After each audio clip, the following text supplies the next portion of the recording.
d'industrie.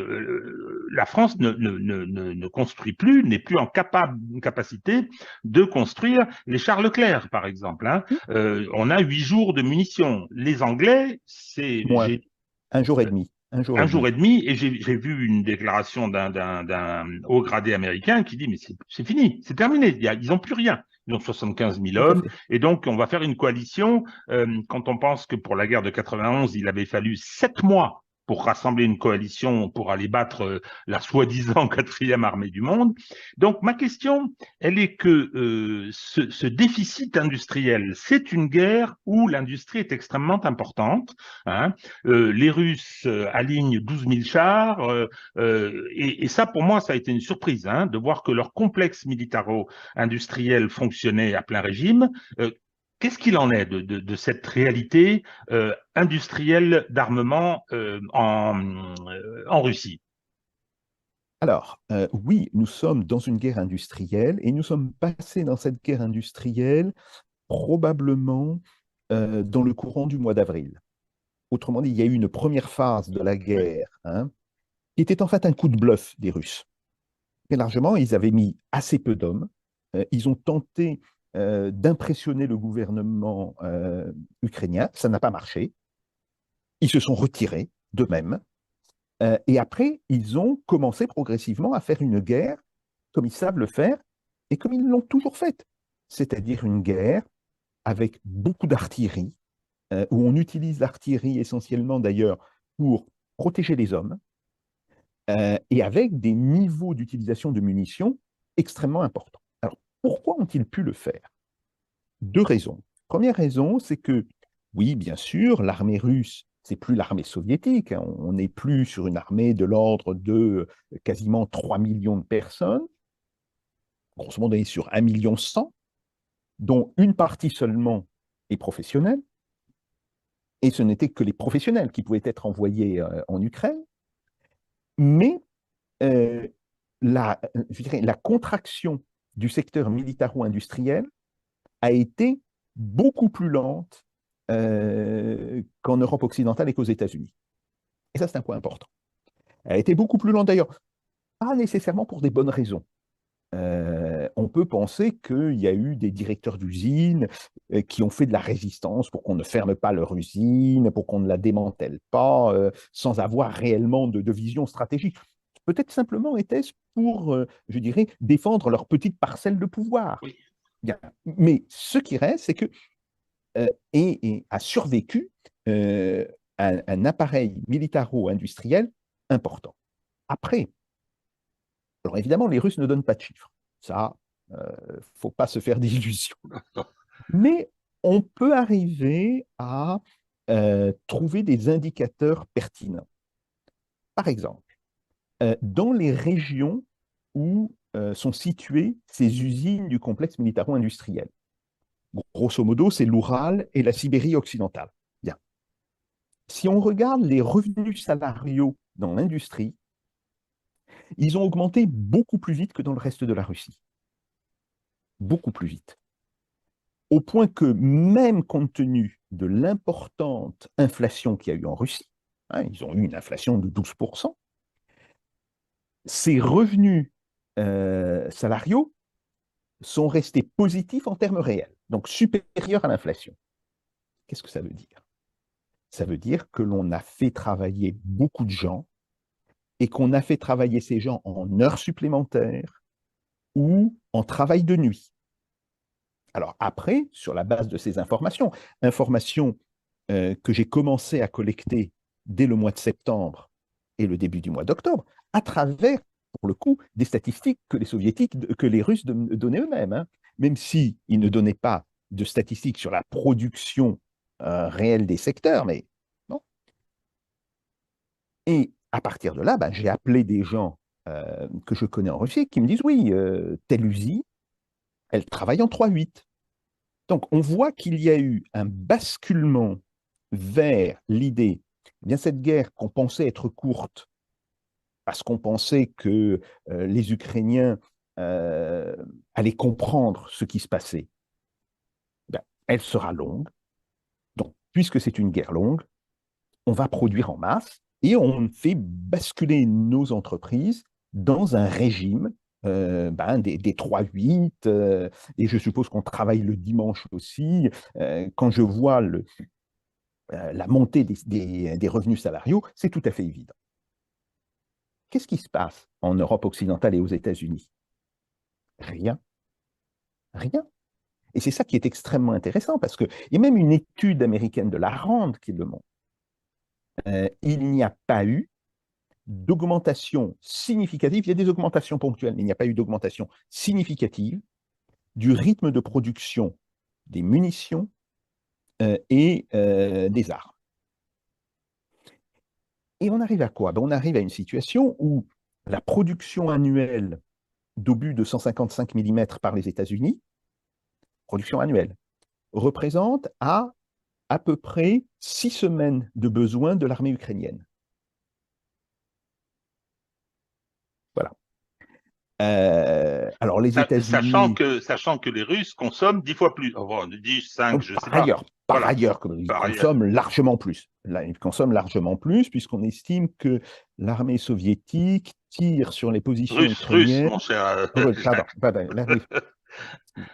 mais si tu veux, ça, c'est le fait d'avoir beaucoup travaillé sur l'Union soviétique. Et bien sûr. L'artillerie russe tire 50 000 projectiles. Alors, projectiles, ça peut être tout, hein. Ça va de la charge de mortier à l'obus de 203 mm tiré par un automoteur Pion, en passant par les roquettes. Bon, non, mais 50 000 projectiles, c'est évidemment un niveau qui est très largement supérieur à ce que pouvait fournir l'armée ukrainienne et qu'aujourd'hui, elle ne peut même plus fournir. Parce qu'il y a une véritable crise des munitions. Alors, les Américains ont voulu déplacer des stocks de munitions qu'ils avaient en Corée. Le gouvernement coréen leur a refusé l'autorisation. Et vous n'êtes pas fou, un peu fou, parce que nous, on a l'excité du Nord On a le à camarade gérer. 1. Voilà. Donc, faudrait peut-être qu'on se garde un petit peu des réserves pour nous aussi. Bon, euh, les pays européens, bien sûr qu'ils ont donné des munitions. Et ils ont donné quoi? L'équivalent d'une semaine de munitions, de 3-4 jours de munitions. Alors aujourd'hui, on a cette magnifique nouvelle. On a appris que notre ministre de la Défense, Le Drian, a signé un accord avec Non, non, son c'est plus le homologue. Drian, hein, c'est le Le Drian, Scornu, je crois. non, oui, oui, c'est le Cornu, c'est le Cornu. A signé un accord avec son homologue australien. Ah, tu vois, ça c'est une idée qu'elle est intéressante. On va produire des obus de 155 mm pour l'Ukraine ou en Australie. Il va quand même falloir les amener de là. Mais surtout quand on regarde les niveaux de production, là encore, euh, ça ne correspond qu'à quelques semaines. La production annuelle, elle n'est pas encore atteinte, puisque il faudra construire une usine de toutes pièces. Bon, donc ça veut dire que les premiers obus ne sortiront pas avant 6 mois, hein, c'est un minimum. Bon, mais quand bien même ils sortiront, ils ne représenteront que quelques semaines de consommation par l'armée ukrainienne. Donc, c'est là où on voit la grande différence, c'est que les armées occidentales, hein, l'armée française, l'armée américaine, l'armée allemande, bon, tout ça, elles étaient dans l'idée que, tout d'abord, les munitions guidées feraient l'essentiel du travail. Et une munition guidée, elle touche sa cible de manière sûre, donc il en faut relativement peu. Ça tombe bien parce que les munitions guidées coûtent extrêmement cher. Elles coûtent vraiment très très très cher. Elles peuvent coûter 20 à 30 fois plus qu'un obus normal. Bon. Et puis deuxièmement, on avait d'une certaine manière recalibré nos armées pour faire de l'intervention extérieure. Euh, Quand tu vas pourchasser le djihadiste au Mali ou dans le nord du Niger, c'est pas avec des centaines et des centaines de canons que tu le fais. C'est plutôt des actions ponctuelles, des groupes de commandos amenés par hélicoptère. C'est comme cela qu'on mène la guerre. Bon, donc, le résultat, nous avions 36 canons César. en tout et pour tout. On en a donné 12 aux Ukrainiens. Il nous en reste 24. Je dis bien 24. Alors, bon, les Danois vont en donner aussi une douzaine, etc. Mais l'équivalent du côté russe, il s'agit de plusieurs centaines de canons automoteurs. Alors, même chose pour les chars. Le Leclerc, qui est techniquement un engin très avancé, personne ne l'a remis en doute. Hein. C'est un beau fleuron de nos capacités industrielles, sauf qu'on ne le produit plus depuis 2006. Et on ne le produit plus depuis 2006, pourquoi? Parce qu'il est trop cher. 8 millions de pièces, 8 millions d'euros pièces.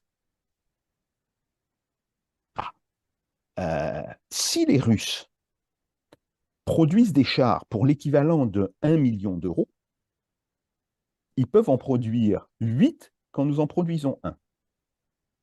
Et en fait, même si nos chars sont de très bonne qualité, ou les chars allemands, par exemple, les fameux Léopard 2, bon, sont de très bonne qualité, on arrivera à quoi? On arrivera à une situation où on aura quelques dizaines, voire une centaine de chars de très bonne qualité face à des centaines et des centaines d'autres chars. Donc, Avec une différence. Alors, si on parle, ouais. de l'Ukraine, avec des problèmes logistiques considérables, c'est-à-dire qu'ils passent la Par frontière ailleurs, à 1000 km du front, il y a les problèmes de par maintenance, ailleurs, il n'y a plus les ateliers, il n'y a pas les compétences, alors que les Russes sont tout derrière. Donc, je dis pas ça pour tout à fait. dénigrer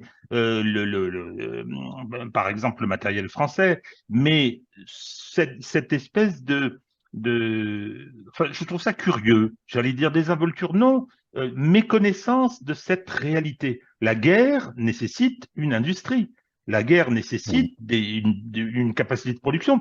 C'est pour ça que le discours qu'on entend, que je trouve détestable pour justifier les avancées russes, Mm, justifier le fait mm, que beaucoup d'ailleurs d'observateurs américains disent, mais alors, comment imaginez-vous que l'Ukraine puisse gagner cette guerre?